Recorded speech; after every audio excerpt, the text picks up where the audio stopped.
Some of us are blessed with academic intelligence, otherwise known as pure book intelligence. This ability helps you in school, but it has limited applicability in the real world. It turns out there's just not that much use for memorizing equations and taking tests most of the time. Others of us have kinesthetic intelligence, emotional intelligence, and even musical intelligence. You can guess what areas of life those help with, but practical intelligence is sorely lacking these days. It's also known as common sense, seeing the world for what it is, and how to think. In reality, it turns out that how we navigate the world and approach it is far more important than what we actually know about it. Practical intelligence is about taking in your surroundings, ascertaining what's happening, and then making the best decision for you with the information you've got.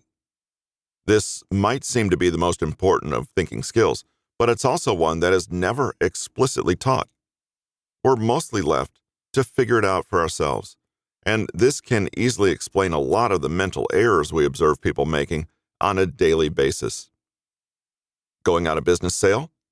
Okay, I need to buy everything right now. This news article makes an outrageous claim without a citation? Well, sounds about right, so I'll now believe it with all my might. If I feel something is true, then it must be true, and so on. You may be able to spot these errors at the moment, but these thoughts occur automatically throughout our lives, and we certainly don't catch all of them. Let's take the first step into using our brains for good, instead of using them to fall into traps and follies. It's always about looking underneath the surface and stopping the assumption that you can trust what you see, hear, and feel. We've all got that distant relative or long-lost friend who sends us occasional emails outlining the details of an off-the-rails conspiracy theory. This week, it's the outrageous, infuriating, and totally proven theory that the government is using children's television shows to send secret messages to obey their orders.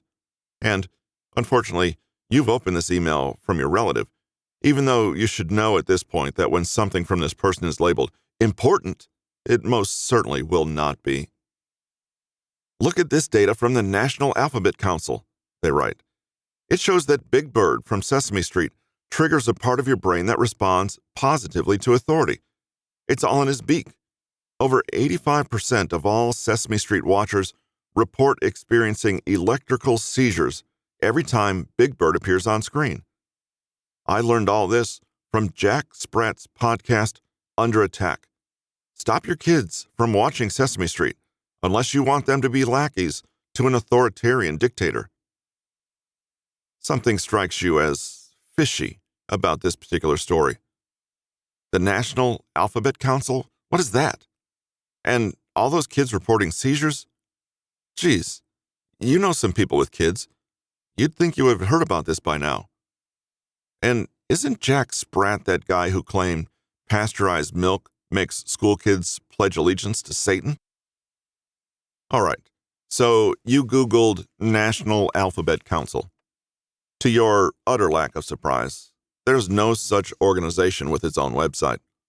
But you did find a link to a Snopes.com article that reveals the National Alphabet Council was used as a source to prove that green eggs and ham was a communist manifesto. First off, this email didn't pass the sniff test. Something just seems off about it. Next, you don't find any data corroborating the reports on electrical seizures from kids watching Sesame Street.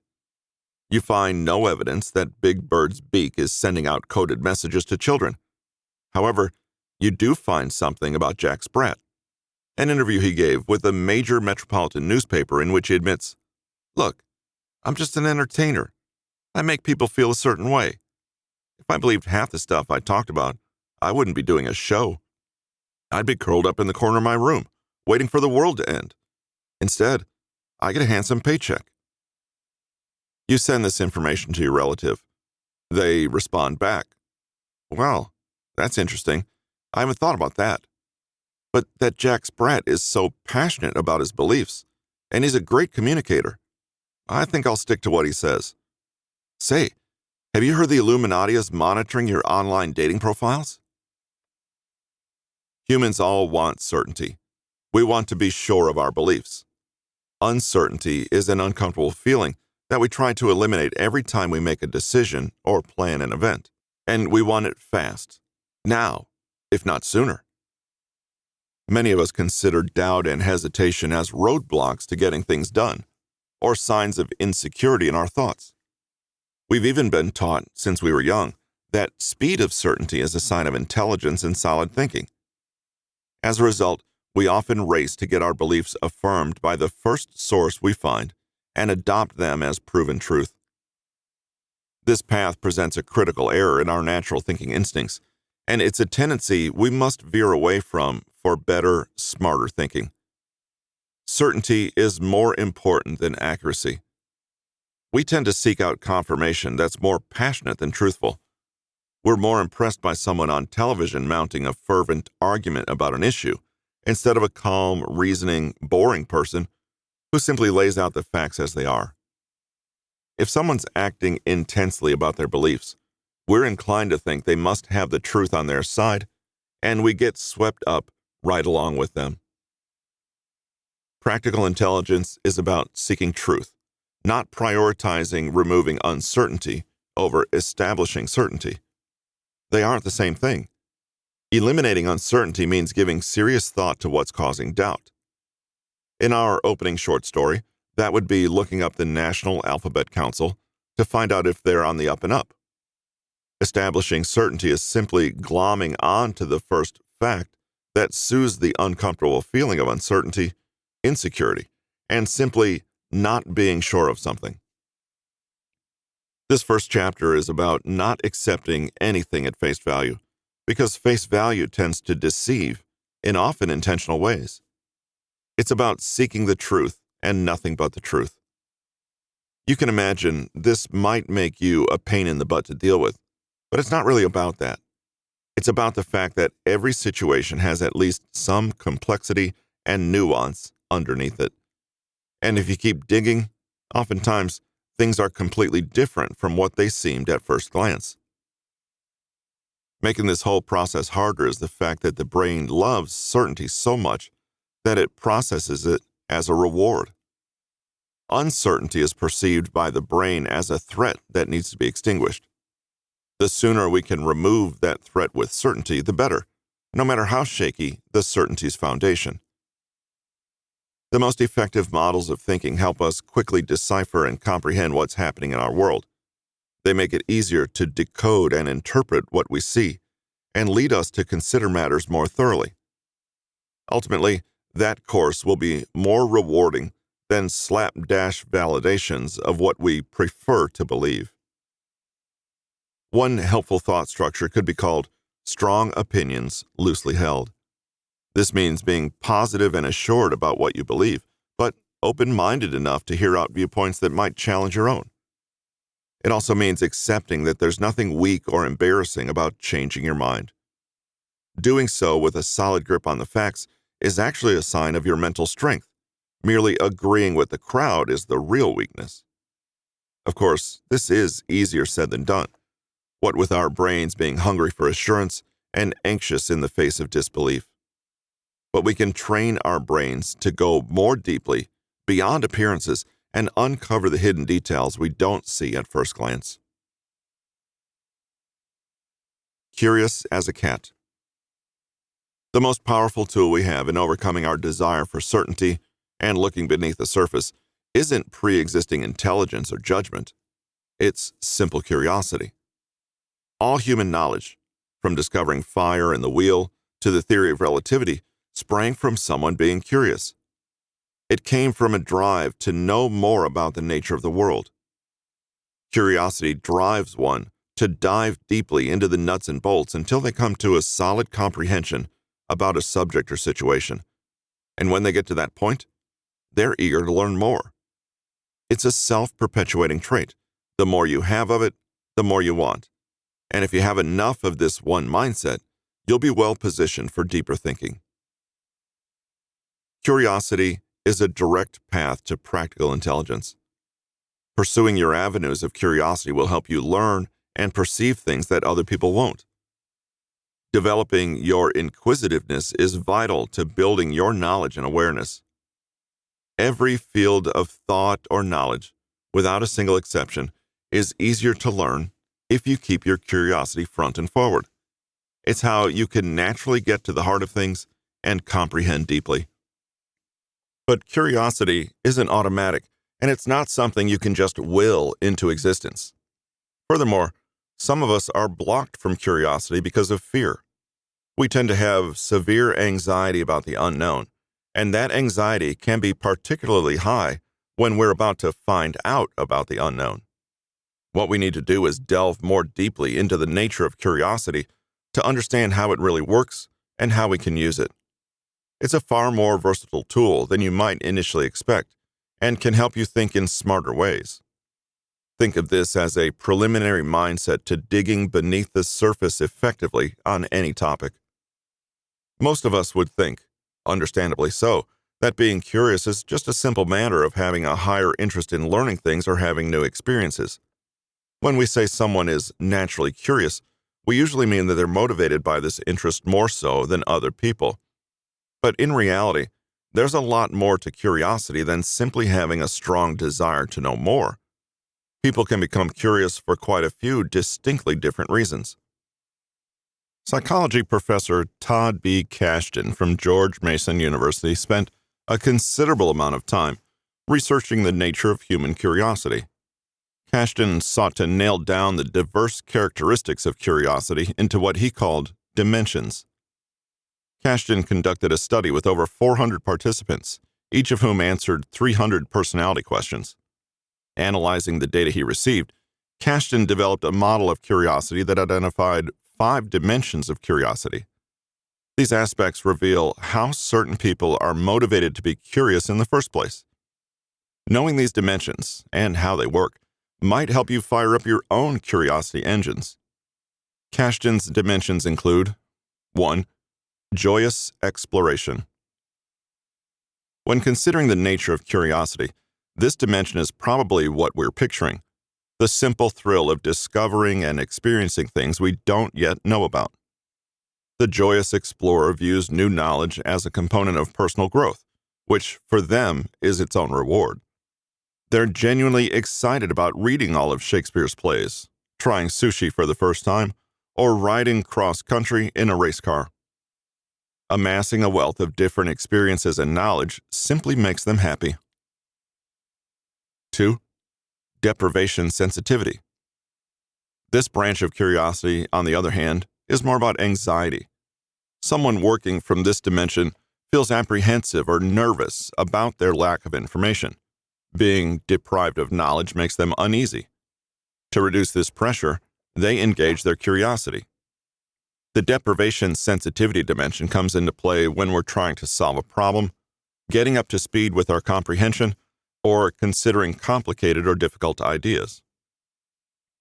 For example, if you're balancing your bank accounts and you find you've spent more than you have on record, you get a little nervous, which in turn makes you go through your receipts to see if you've missed anything.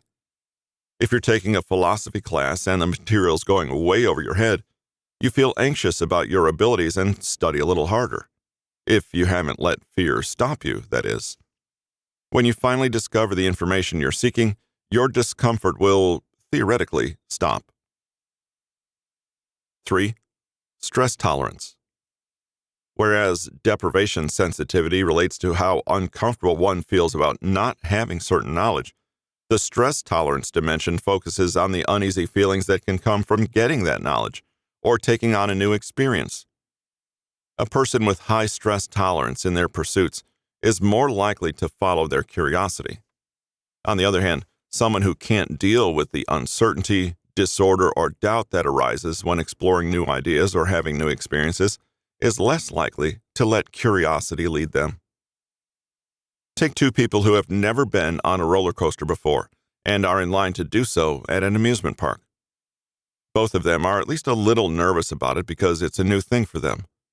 One of them is more willing to confront their fears. They've done so before with other things and have always survived, so they're able to fight through their anxieties and get on board. The other one, though, lets their fear reduce them into a quivering mass of exposed nerves. They have to take the chicken exit and miss out on the roller coaster.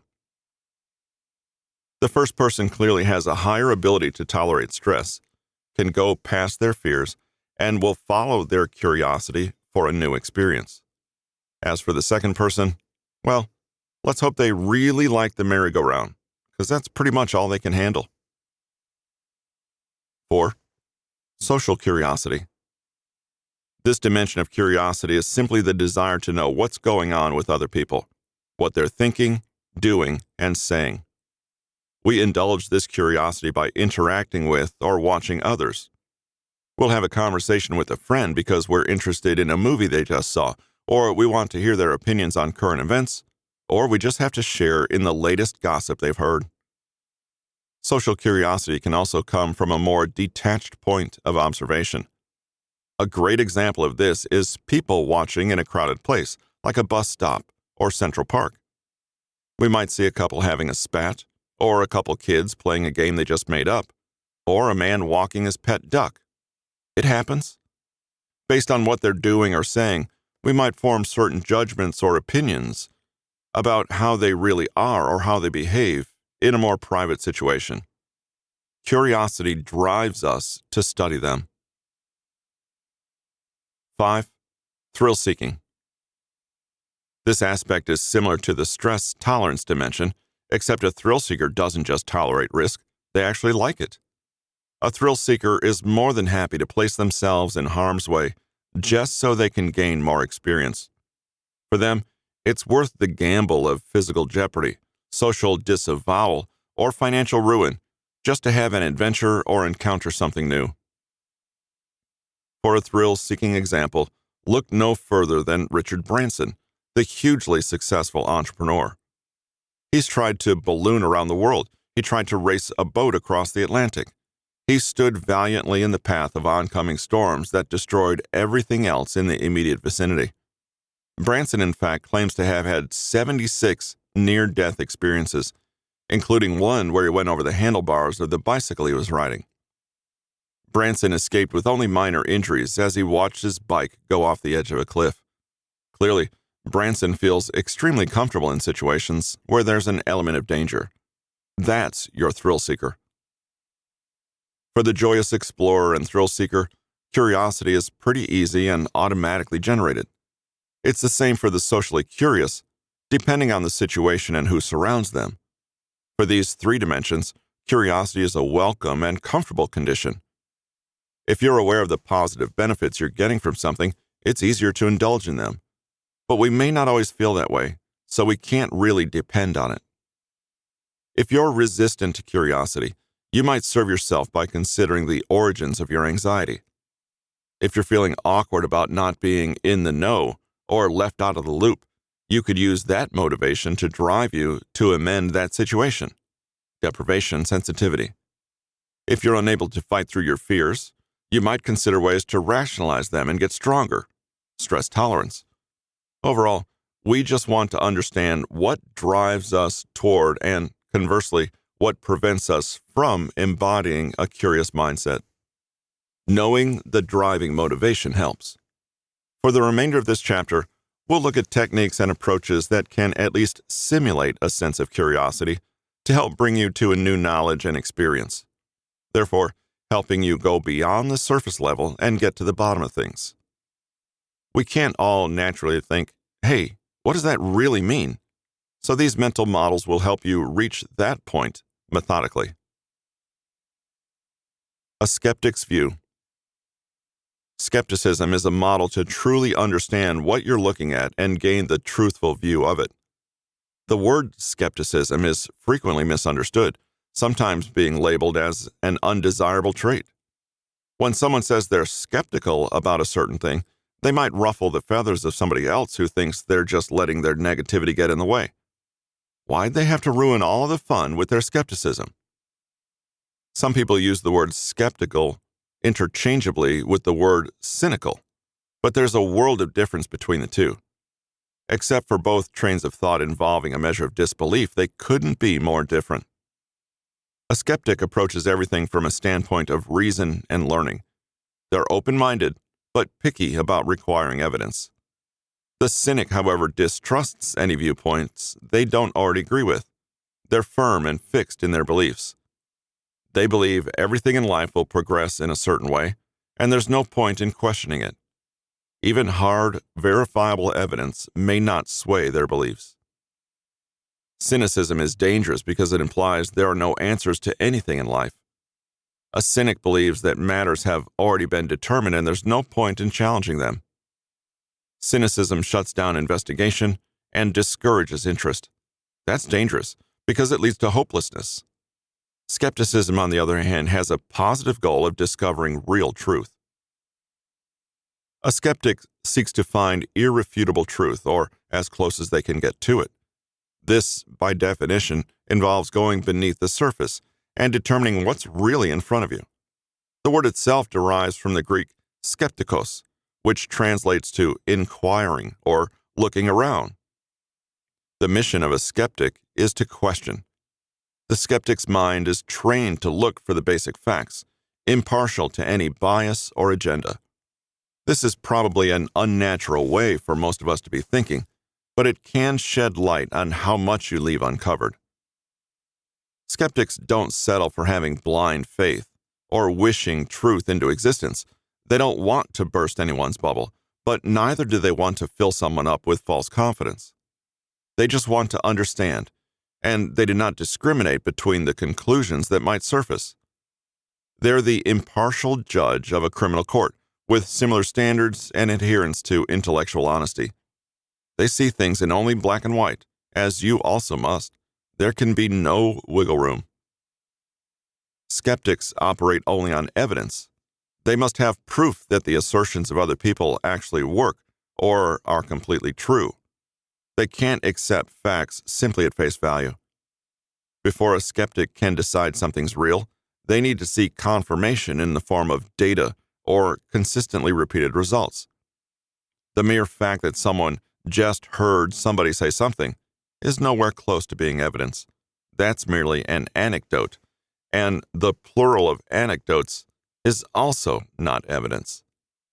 A healthy skeptic always considers and questions the source of certain information, and no matter how high up or acclaimed that source may be, they're still subject to being confirmed by evidence.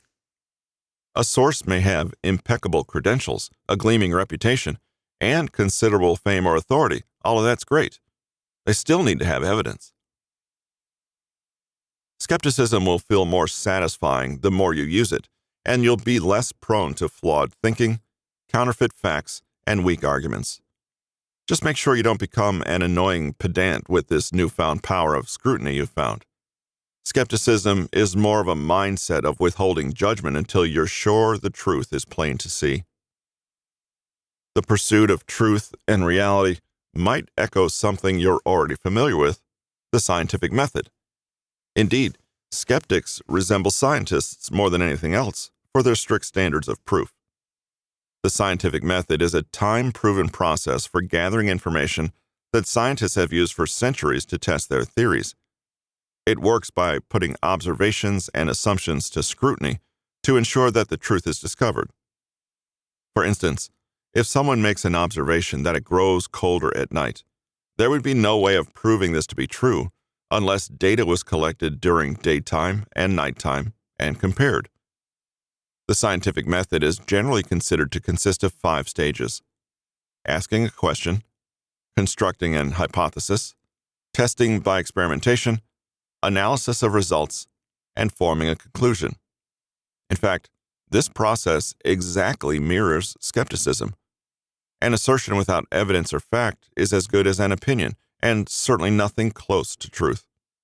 Thus, in order to put everyday statements to the test, you're going to have to conduct an experiment, collect data, and analyze results empirically. Skepticism leads you down a line of inquiry and discovery that cuts out the assumptions and opens doors of truth. Now that we've established that skepticism isn't a dirty word and is a hallmark of a thinking smarter, how does one actually use it to evaluate the relative truthfulness of a claim? Here's a skeletal guideline for how to approach a topic with appropriate skepticism. 1. Intake the statement. Fully absorb the meaning and implications of the claim after it's been made. Even if it sounds ridiculous to you at first hearing, at least pretend that it's a serious and meaningful belief. Give your source the benefit of the doubt for this one brief step. This will allow you to give it the attention it deserves, if even just to poke holes in it. When we dismiss, we don't pay attention. 2. Question the source. Consider the viability of the source of the information. Then, consider the possible intentions of such a source. If it's a publication, media outlet, or website, gauge its reputation and agenda. There are plenty of legitimate-looking sources that aren't above distorting or stretching the truth to serve an agenda. If it's a friend, relative, or acquaintance, ask them to tell you where they got the information, without devolving into a heated argument, if possible. 3. Search for supporting arguments or information. If a certain claim has gone public, there's probably ample information supporting it that you can easily find on the web. Find the arguments in favor of the statement you're researching, and again, question the sources as you go. 4. Search for opposing arguments or information. Repeat step 3, but this time, look for statements or sources that either deny or criticize the information you're looking up. Be aware of the possibility of confirmation bias on your part while doing this step. Don't discount opposing views or gravitate toward unreliable sources just because they'll back up your own beliefs. Give yourself a higher standard of truth. 5. Question your findings logically. Here's where you put together what you've learned and weigh the likelihood of the statement being true or false. I like to write things down as a way of thinking through them, and you can do that by listing pros and cons, making a mind map, or writing a persuasive essay to yourself. Or you can simply do some heavy contemplation in your head without writing anything down. Remember, you are seeking evidence, not certainty, and you don't need an explicit answer. You just want to look beneath the surface. Wherever the evidence points is where you look. If you find the original claim viable, then you agree. If you found too much doubt or contradictory evidence, you disagree. If you've seen compelling evidence for both sides and can't reconcile it right now, you can decide to leave it for the time being. Again, what's important is truth, not certainty. The critical thinker. Critical thinking is the act of delaying gratification in lieu of accuracy and a three-dimensional understanding of the nuances presented to you. It's not terribly popular as a way of navigating life, but it's how you're going to learn to look beneath the surface of any statement. The goal of critical thinking isn't to produce a quick, easily digestible answer. In fact, it's not even to provide any certifiable conclusion whatsoever. Instead, the point of critical thinking is to make a topic more transparent. The essence of critical thinking centers not on answering questions, but on questioning answers. The approach is different, but the end goal is the same as skepticism's, to find the truth of the matter. Rather than provide a rock-solid, inarguable conviction, critical thinking expands your viewpoint and gives you several ways to look at a situation or problem. It gets you past the external noise and easy answers to show you the whole scope of a circumstance or issue. It allows you to have a discussion about information or a topic, even if only with yourself. That's where you'll learn more than what meets the eye. The questions you use in critical thinking go beyond standard, just the facts, ma'am, inquiries. Instead, they challenge the answerer to probe the reasons for a subject's importance, its origins, relevance, and countering or alternative beliefs. They can be applied to any subject, even, with some adaptation, scientific or mathematical principles.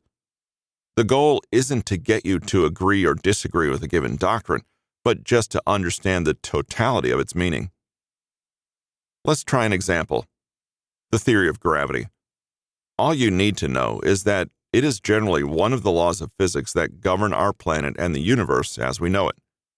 We might think we know what it is, but subjecting it to a line of critical thinking questions would probably uncover the fact that it's not what you first thought. Here are some questions you could use to critically evaluate the topic. I'm not going to attempt to answer them because last time I checked, I wasn't a physicist, but I did look up enough to form some decent questions, and the main point of this exercise is to show how they can be phrased. What makes the theory of gravity important? This question obviously seeks out why the theory of gravity deserves to be talked about. What details of the theory of gravity are important and why? This question gets down into the specific elements of the theory of gravity and how they affect certain factors of a body's motion.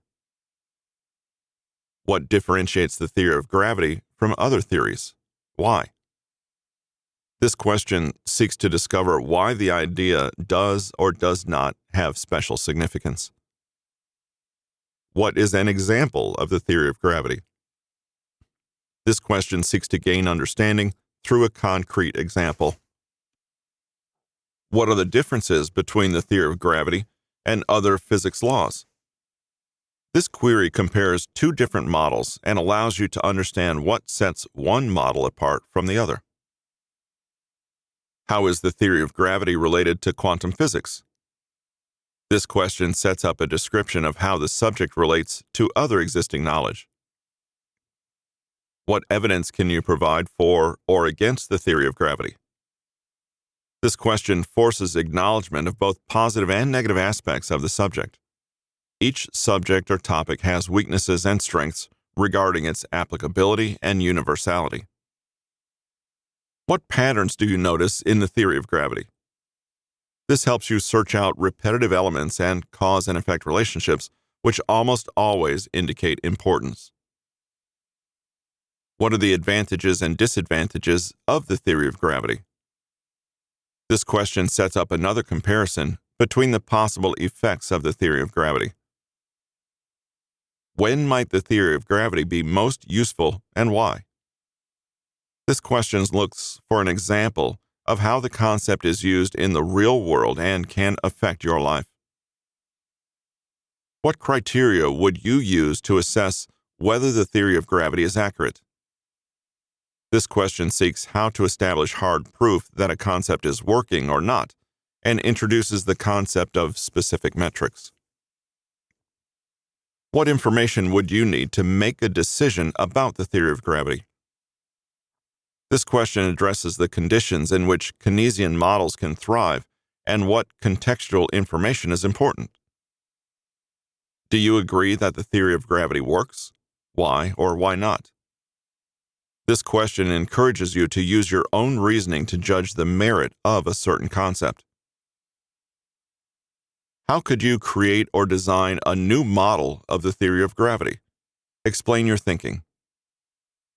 This question urges you to reimagine the concept in accordance with your own ideas and project how they could work in the future.